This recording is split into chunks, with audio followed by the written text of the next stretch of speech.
Good morning. My name is Tonantzin. I'm the Senior Advisor for Policy Implementation at the Department of Treasury. I'm very excited to be here with all of you today. My plan today is to touch on three topics. So first, it's the implementation of the Inflation Reduction Act and the role of the Treasury Department, the mechanics of both what elective pay is and how it works, and of course, some thoughts about how state and local governments could be thinking about their role in the IRA implementation. But before we begin, I do want to set some ground rules. None of this presentation is itself tax guidance, and as always, I cannot provide you with tax advice. So just to kind of give you the lay of the land on the Inflation Reduction Act, as you may have heard, the Inflation Reduction Act, or the IRA, some folks call it IRA, is the largest investment in U.S. history in clean energy and to address climate change. The clean energy transition is essential for the United States to meet its goal of reducing greenhouse gas emissions, while at the same time creating jobs, saving money, reducing the volatility of costs, improving energy reliability, and increasing energy security. And since the enactment of the IRA in August 2022, the Department of Treasury has been laser focused on doing what we can to make sure as many Americans as possible can take advantage of the benefits as quickly as possible. Specifically, the Treasury Department is playing a role in supporting the Act's implementation, as most of the funding of the Inflation Reduction Act is coming through tax credits. And because Congress created a novel means of allowing non-taxpayers like state and local governments to still benefit, which brings me to the topic of today. What is elective pay? So the IRA's elective pay provision is structured so that it provides resources for investment in the clean energy transition to state and local governments, does not require competition in most cases, allows for sustainable funding, is largely uncapped, and provides significant discretion to state and local governments leaders to determine when and how to use those resources. Sometimes, we refer to this as elective pay, but sometimes colloquially, you'll often hear the word direct pay. And the bigger picture zooming out, so the Inflation Reduction Act included more than 20 provisions related to the tax code that expanded the incentives available to the private sector for clean energy transition. And the impact has already been dramatic for the private sector. As of mid-November 2023, private companies have announced commitments to invest $142 billion in electric vehicle and battery manufacturing, $71 billion in clean energy manufacturing, and $133 billion in clean energy projects. Now imagine what this impact could be if we allowed others to have access to those same incentives. And so elective pay essentially helps do that, specifically for those tax-exempt entities. And so the entities eligible for elective pay, what we call applicable entities, would not normally owe federal income tax. However, by filing a return and using elective pay, these entities can receive tax-free cash payments from the IRS for clean energy tax credits earned, so long as all requirements are met, including a pre-filing registration requirement, which I'll get to later. But first, so how does, elective pay work? And elective pay makes many of the same tax credits that are available to the private sector available to the first time to a host of organizations that do not pay taxes. And so here are the list of those tax-exempt organizations. That includes many churches and synagogues. That includes most public or nonprofit hospitals. That includes school districts. And yes, of course, that includes state and local governments. So the dozen tax credits where elective pay applies generally fall into four categories. Here we have the categories for the energy generation and carbon capture category, but we also have, those tax credits that fall under manufacturing. There's those that apply for vehicles, and then fuels. What types of projects might be eligible for elective pay? So oftentimes folks want to start with the tax credits, which, yes, that's one way to do it, but it's also worth considering what are the types of projects that elective pay may be used for. So for example, State and local governments own a lot of buildings, and decisions around powering, heating, and cooling those buildings has an impact on costs, on climate, and a community's environment. State and local governments also own a lot of vehicles, and decisions about the types of vehicles in a fleet and how they are fueled has a direct impact on cost, climate, and a community's environment. And so elective pay is a way to fund that transition to clean energy.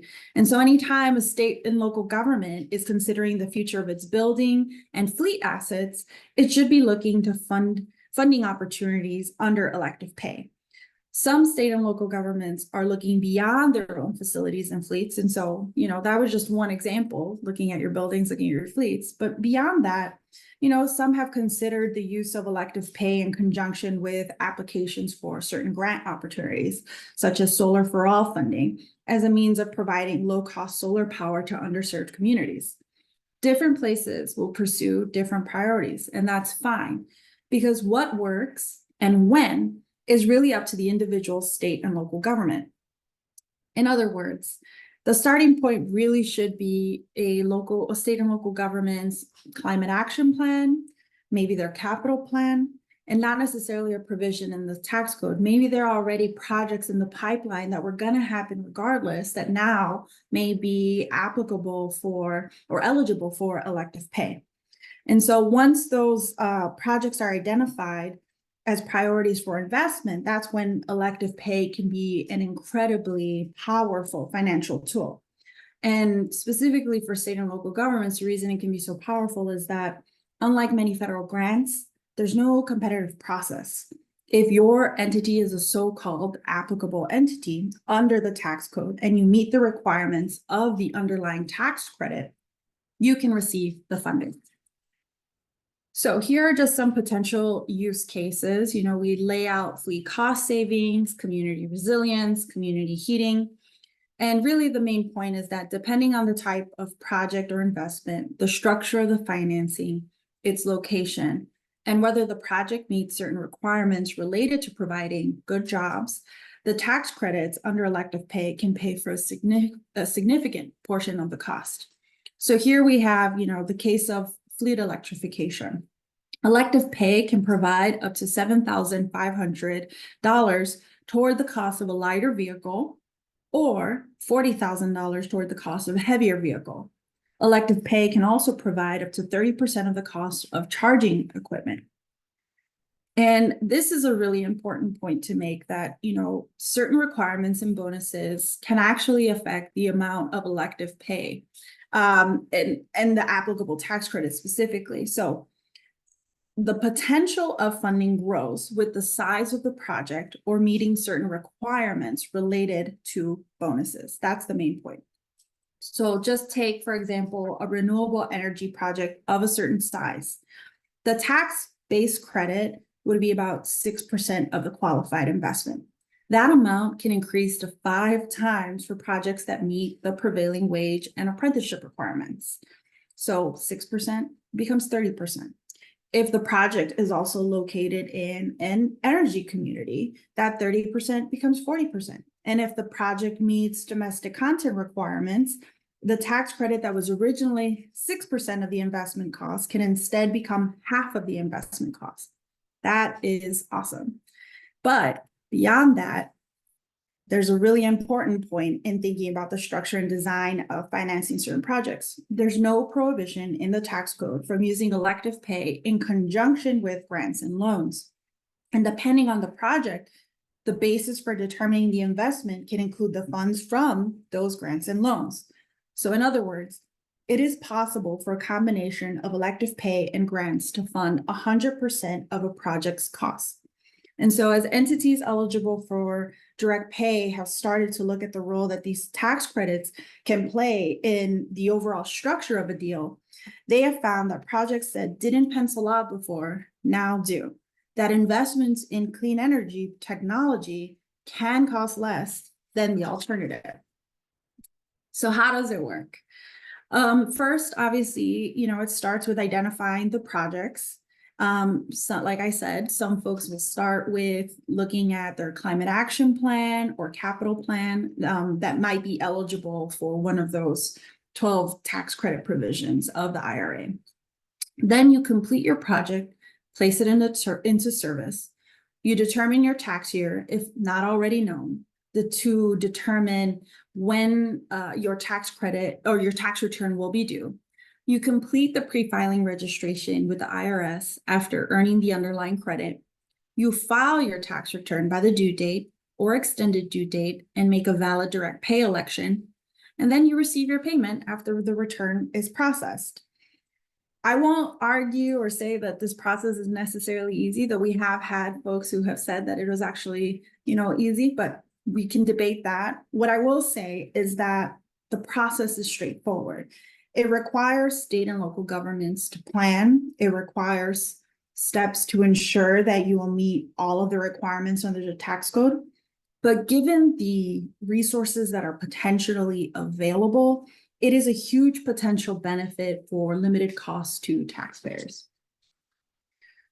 And so the final area I kind of wanted to touch on is, the role of state and local governments. So the elective pay provision of the Inflation Reduction Act are groundbreaking in terms of the level of federal investments that are available for state and local governments and other applicable entities.